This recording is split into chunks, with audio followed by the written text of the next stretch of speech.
우리 다 함께 하나님 말씀 나눕시다. 히브리서 12장 2절과 3절의 말씀입니다. 히브리서 12장 2절과 3절 말씀. 자, 함께 한 목소리로 읽겠습니다. 시작. 믿음의 주여 또 온전하게 하시니 예수를 바라보자. 그는 그 앞에 있는 기쁨을 위하여 십자가를 참으사 부끄러움을 개의치 아니하시더니 하나님 보좌 우편에 앉으셨느니라. 너희가 피곤하여 낙심하지 않기 위하여 죄인들이 이같이 자기에게 거역한 일을 참으신 일을 생각하라. 아멘. 여러분 잘 지내셨지요? 많이 보고 싶었습니다. 마스크 썼다고 대답을 하시는 거예요? 많이 보고 싶었지요? 얼마 안 된 것 같은데 막 한 달 이상 지나는 것 같은 거예요. 여러분들 새벽마다 위해서 기도하고 있고 또 여러분의 삶과 사업을 위해서 손으로 수고한 일들이 어려움당하지 않기 위해서 기도하고 있습니다. 조금 더 힘내시고 함께 이 어두운 터널을 힘있게 지나갑시다. 2015년도 9월경에 출간된 책인 마지막까지 잘 사는 삶이라는 책이 있어요. 노인 의학자이자 60대 때 자신이 암에 걸려서 생존했던 존 던너비라는 박사가 쓴 책인데, 무엇보다도 이 그리스도인의 입장에서 쓴 달려갈 길을 잘 마무리하기 위한 그리스도인의 후반부 인생의 전략에 대해서 나누고 있는 책이에요. 저자는 삶과 죽음에 대해서 유머러스함을 잃지 않으면서도 노년과 인생의 마무리를 잘 할 수 있는 것이 무엇이냐, 실질적인 조언을 해주고 있습니다. 여러분, 저자가 특별히 강조하고 있는 것은요, 잘 죽는 것에 대한 거예요. 여러분, 사람이 태어날 때도 잘 태어나야 되지만 더 잘 죽는 게 중요합니다. 여러분, 요새 유행하는 단어 이미 좀 지났지만 웰다잉이라고 들어보셨죠? 잘 죽는 거예요. 근데 이 잘 죽는 것이 우연인 경우는 별로 없다는 거예요. 그것은 평생에 걸친 선택들이 쌓이고 쌓여서 만들어낸 결과라고 말하고 있습니다. 결국 잘 죽는 것은 언제일지 모를 내 생의 마지막 순간까지 하루하루의 그 시간의 과정을 거치면서 주어진 오늘을 잘 살아내는 것을 의미하는 거예요. 그는 말미에 이런 글을 붙이고 있어요. 자신의 마지막을 일부러 계획하는 사람은 별로 없지만 오늘날의 그런 계획이 어느 때보다도 절실하다 그랬습니다. 오늘 우리가 이 본문 삼고 있는 히브리서는 예수님께서 그 앞에 있는 즐거움을 위해 십자가를 참으시고 부끄러워하지 않으신 사건을 믿음의 최고의 모델이라고 제시하고 있습니다. 아무리 어렵고 힘들더라도 이 마음에 믿는 것들을 어떻게 열심히 지켜냈는가 하는 인간의 개인적인 의지력을 말하는 게 아니에요. 여러분, 믿음은 내 의지가 아닙니다. 함께 합시다. 믿음은 의지가 아니다. 우리가 가지고 있는 기독교의 신앙의 내용들은 믿음이 필요할 수밖에 없다는 것을 이야기해요. 여러분, 믿음은요, 관계예요, 관계. 한 인격이 한 인격에 대해서 갖는 사랑과 자비와 신뢰의 관계입니다.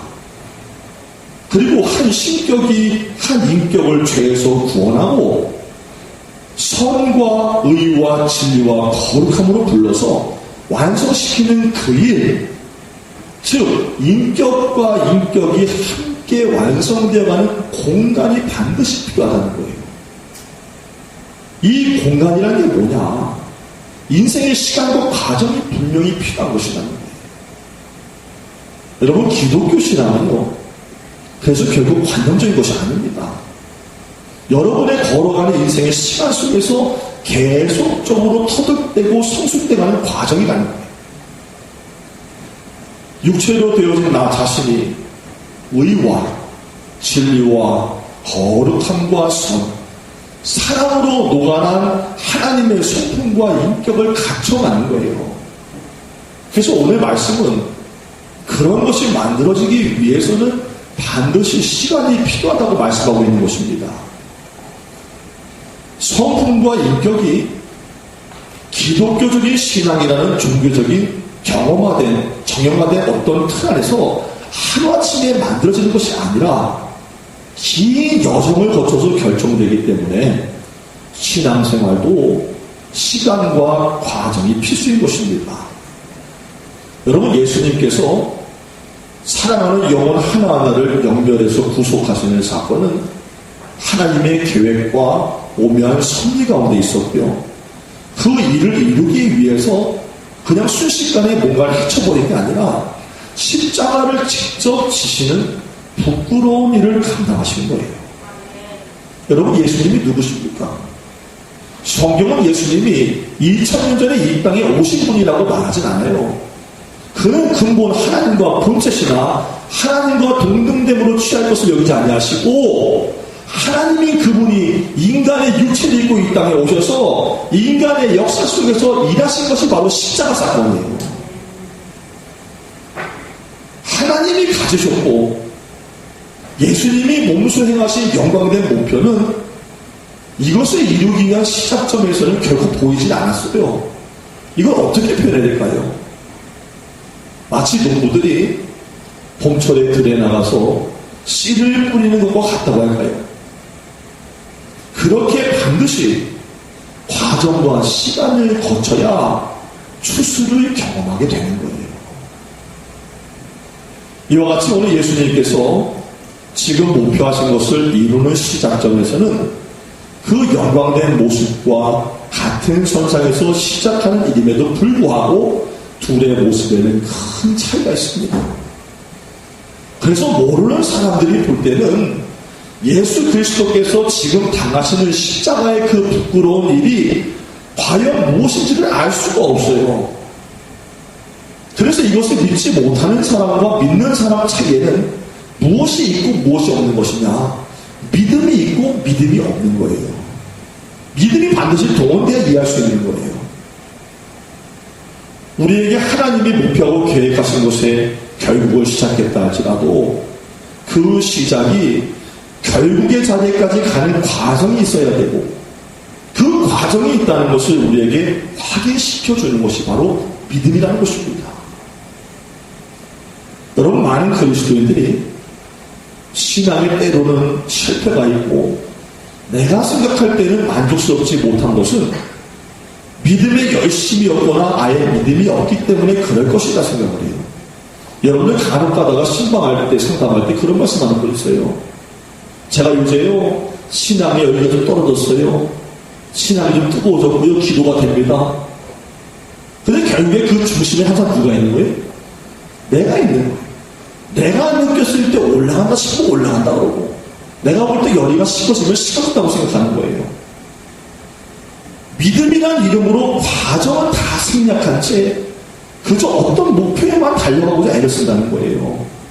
그러니까 내가 생각할 때 믿음이 올라갈 때 쑥 올라가는 것 같고, 내려갈 때는 막 곤두박치는 상태, 그것을 자신의 신앙 상태로 이해합니다. 그래서 교회에서 주일날 되면 가장 많이 하는 기도가 바로 이런 거예요. 지난 한 주간도 하나님 뜻대로 살지 못한 이 죄인을 용서해 주옵소서. 이게 맞는 기도고 해야 되는 기도지만, 내가 올라간다고 올라가는 게 아니고 내려간다고 내려가는 게 아니라 믿음의 주체는 하나님을 향해 있어야 하는 사실이에요. 여러분, 믿음이란 항상 일정한 나의 헌신과 행함 속에 이루어지는 승리가 아닙니다. 도리어 그런 온전한 사람이 되기 위해서는 좌절도 있을 수 있어요. 실패도 있을 수 있어요. 그렇더라도 인간의 연약함을 절실히 깨닫게 되는 지금과 같은 상황 속에서도 어제도 오늘도 내일도 계속 걸어가야 되는 것이며, 그 멈춤이나 흔들림이 없는 계속적인 전진을 통해서 신앙, 믿음은 이루어간다는 사실을 꼭 기억해야 합니다. 곧 아버지께서 내 이름으로 보내실 성령, 그가 너에게 모든 것을 가르치고 생각나게 하시리라 그랬어요. 성령님은 우리 앞에 빛을 비춰주시고 때로는 지혜의 영으로 말씀하시고 도우시는 분이지 절대 나를 제쳐두고서 혼자서 가시는 분은 아니라는 거예요. 왜 그렇습니까? 구원의 완성은 내가 완성되어야 되는 문제이기 때문이에요. 잘 들으셔야 됩니다. 구원의 완성은 어딘가로 가는 것만 목적이 아니라 내가 말씀 안에서 완성되어 가는 거예요. 어떠한 거리를 무작정 내달려가는 게 아니라 어느 수준에 도달해야 되는 겁니다. 오늘날 신천지, 색천지 각종 잘못된 이단 세상들 왜 나오는 거예요? 뭔가를 준다고, 뭐가 된다고, 지금 뭐가 딱 보인다고 그렇게 믿어요. 그것만 가지면 된다고 생각하는 거예요. 끝이다 이렇게 생각하는 거예요. 그건 신앙이 아니에요. 잘못된 확신이에요. 성령운동이나 은사주의자들, 잘못된 사상가들, 이단들이 이런 과정들을 다 제쳐두고 다 무시하고 신앙의 자리에 뭔가를 세워줄 수 있다고 말하기 때문에 속는 거 현혹하는 거예요. 그러니까 모여서 이빨이 금으로 변하면 그것으로 됐고, 병 고침 받으면 그것으로 다 끝났고, 방언이나 예언하게 되면 다른 사람보다 내가 우월하지, 그런 느낌을 가지고 신앙생활 사는 거예요. 근데 신앙의 목표는 그게 아니에요. 여러분, 제가 오래전에 TV 프로그램 중에 그 스타킹이라는 프로를 한번 본 적이 있어요. 그 기억이 나는데 오래됐죠? 그날 아주 난해한 옷차림을 한 여성 한 명이 주인공으로 등장을 했어요. 그리고 난데없이 환월들 앞으로 쭉 지나가면서 하는 말이, 당신 남자 조심해, 당신 요즘 힘들지, 그러면서 자막이 뜨는데 여러분 인생을 바꿀 수 있습니다, 이러는 겁니다. 그러면서 그 앞에 한 바퀴 돌던 그 여인이 갑자기 휙 지나가면서 아랫부리를 걷는데 자신은 요가 강사라면서 쫙 달라붙는, 그 요즘에 길거리 다니면 눈도 못 뜨게 생긴 바지 있잖아요. 뭐 여러분도 혹시 그런 바지 하나씩 가지고 계세요? 아니, 나는 요새 운동가로 가끔 이 중랑천 나가다 보면 눈을 어디다 대야 될지 모르겠는 거예요. 나는 막 쪼그라들고 그분은 막 당당하고 이러고 다니시는 거예요. 근육이 막 보이는데 말이요. 그 요가 강사들이 입는 거 타이즈 같은 그 바지를 쫙 달라붙고 나타나는 거예요. 그 자기를 소개해요. 그는 얼마 전까지만 해도 여러 가지 일로 어려움을 겪고 있던 사람이었는데 자신이 해온 요가 자세를 통해서 인생의 길이 바뀌었다고 말하는 거예요. 그 자리에 앉아있는 패널 중에 가장 어려 보이는 아이돌 가수 한 명을 앞으로 불러내고 요즘 힘들고 어려워 보이는데 자신이 길을 놓고 치료해 주겠다고 매트 위에 누워서 자기에게 몸을 맡겨보라는 거예요. 그게 좀 더 정확하게 말하면 자신을 믿고 올라가서 팔을 잡았다가 놔 이거예요. 여러분들 그런 거 혹시 해보셨어요? 요새 부부끼리 그런 거 할 땐 아니죠? 저는 애들하고 좀 자주 하거든요, 그런 거. 근데 요즘에 못해요. 많이 나가서. 나도 이제 근육이 아파가지고. 나 집에서 장난삼아 애들하고 많이 하는데 그 동작을 하고는 이 여자 패널이 무슨 큰 기적이라도 만난 거 마냥 갑자기 엉엉 우는 거예요. 그 여자 아이들은 뭐라고 말하냐, 내가 절대 할 수 없을 것 같았던 그 동작 하나를 해냄으로써 내 마음과 그간의 몸이 치유되는 것 같았다, 그렇게 말하는 거예요. 그게 뭘 대단하다는 거예요. 저는 그 장면을 한참 동안 멍하니 쳐다봤어요. 그리고 잠시 이런 생각도 해봤어요. 나도 저거라면 잘할 수 있는데, 더 쭉쭉 잡아서 올려줄 수 있는데, 우리 예배당의 장자 뒤로 탁 밀어놓고 현수막 하나 붙여놓고 사람들 모으면 꽤나 모으겠다, 그런 생각이 들더라고요. 지금도 그 장면을 떠올리면요, 왠지 감정적으로 사기를 당한 것 같은 거예요. 저렇게 단순한 어떻게 보면 이해가 가지 않고 웃음날 만한 그런 장면, 그런 모습인데도 불구하고 그것이 자신의 마음과 몸을 치료했다고 믿어질 수 있구나. 여러분, 세상 사람들 참 이상한 거 많이 믿어요. 그것도 자신의 신앙으로 받아들이는 거예요. 이것 때문에 나았다고 믿는 거예요. 내가 어렵고 힘들 때 누군가가 해줬던 말 한마디, 행동이 나를 알아준 것이라는 느낌 때문에 그런지 몰라도 그 느낌을 넘어서서 그것을 마치 믿음의 확신으로 받아들일 사람이 있다는 거예요. 이단들이나 신비주의 은사운동 대부분의 현상 가운데 하나가 단번에 체험을 함으로써 은사를 받고 또 어떤 식으로든지 체험의 어느 경지에 이르면은 신앙의 과정이나 시행착오 그런 과정들 흔들림이 없이 단번에 훌륭해진다고 믿게 된다는 겁니다. 그런데 기억하십시오. 이 세상에 아플 때 먹는 약도 그렇고 어떤 신앙의 세계도 그렇고 그런 건 없어요. 그럴 거라고 믿고 싶을 뿐이에요. 신앙의 세계 안에서도 자기 스스로가 기도해야 돼요. 할렐루야. 정진을 해야 되는 거예요. 노력하고 말씀을 또 행해보고 계속 끊임없이 믿음의 세계를 향해서 씨를 뿌리고 나아가야 된다는 거예요. 멀리서 무슨 리모컨으로 조종한다거나 무슨 특효약을 하나를 먹었다고 그렇게 되는 게 아니라 매일매일 깨어있는 순간 정신을 차리고 영혼을 깨어서 믿음의 세계를 알고자 나아가야 하는 거예요. 여러분, 하나님께서 우리를 부르신 그 완성의 자리에 가기 위해서는 우리의 온몸과 마음과 정성을 다해 그 하나님의 가르침 말씀대로 따라 살아야 합니다. 듣고 이해하고 또 살아가야 돼요. 내 것으로 만들어 가야 되는 거예요. 이것이다 하고 아는 것은 사실 아는 것의 시작일 뿐이고요. 아는 것은 행함의 시작일 거예요.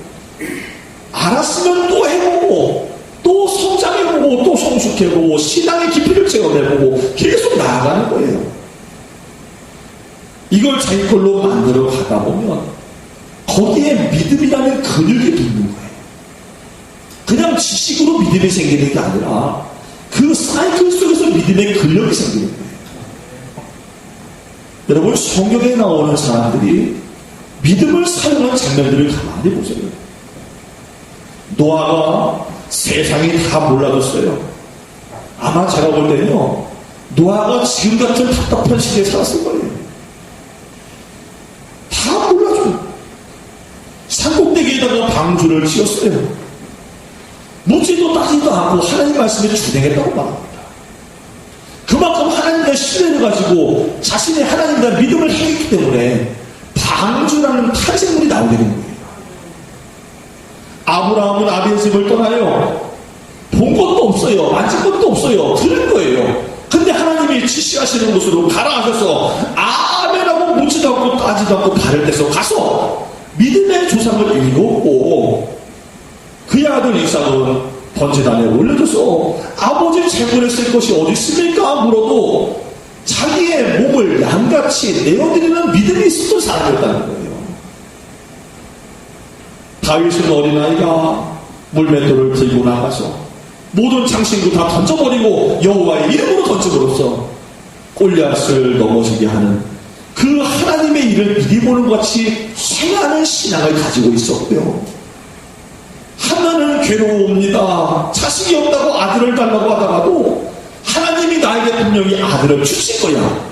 기도했으니 응답하실 거야. 기대함으로 어두운 낯빛을 걷어버리는 믿음을 행했다는 거예요. 지금 우리가 서 있는 인생의 이 시간 속에서 코로나 바이러스라고 하는 이 어려움 때문에 교회와 성도들이 이게 뭐지 싶을 때에도 이게 단가? 이게 뭔가 싶을 때에도 흔들림 없이 우리는 하나님을 바라보고 믿음으로 걸어가야 되는 거예요. 쉬고 있지 말아야 되는 거예요. 목사도 쉬면 안 돼요. 성도도 쉬면 안 돼요. 오늘 본문 말씀이 보여주는 최고의 모델인 예수님도 이런 의미에서 앞에 있는 즐거움을 위해 십자가를 친히 지셔야 했고 갓난아기로 말구 위에 태어나셔야 했습니다. 하늘에서 빵빠레가 울리고 영광스럽게 백마를 타고 오셔도 십자가에 딱 한번 올라갔다가 내려가셨다 해도 우리는 할 말이 없겠지만, 그러나 그렇게 하지 않으신 하나님이라는 거예요. 하나님이 이루시려는 일들은 그런 방법으로 되지 않는 것이라고 정하셨기 때문이에요. 이제 결론적으로 우리가 새겨야 될 것은 어떤 신비로운 믿음이라는 요약으로 우리의 신앙이 하루아침에 승리하고 완성의 자리로 나아가는 것이 아니라는 것을 기억하라는 거예요.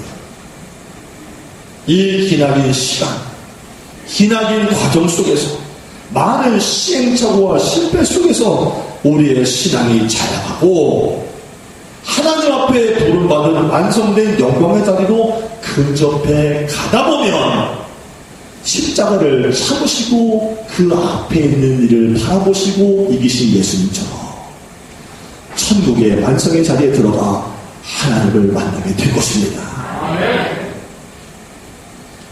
이 사실을 깨닫고 삶에 어려움이 생길 때나 문제거리, 낭망을 가져다 줄 때 포기하지만 않는다면 우리는 끝내 믿음 안에 승리자가 되어서 영생의 복을 누리게 될 거예요. 그러므로 주의 은혜로 주시는 이 믿음을 부여잡고 믿음의 주요 또 온전하게 하시는 예수 그리스도를 바라보면서 날마다 걸어가게 되기를 주의 이름으로 축복합니다. 기도합시다. 아들 예수 그리스도의 대속의 은혜로 주어진 믿음은 영원한 나라를 바라보게 하십니다. 전심으로 하나님을 사랑하고 신앙의 좁은 길을 걸어갔던 선진들처럼 날마다의 삶이 내 믿음을 드러내도록 도와주옵소서. 감사한 예수님의 이름으로 기도드립니다. 아멘.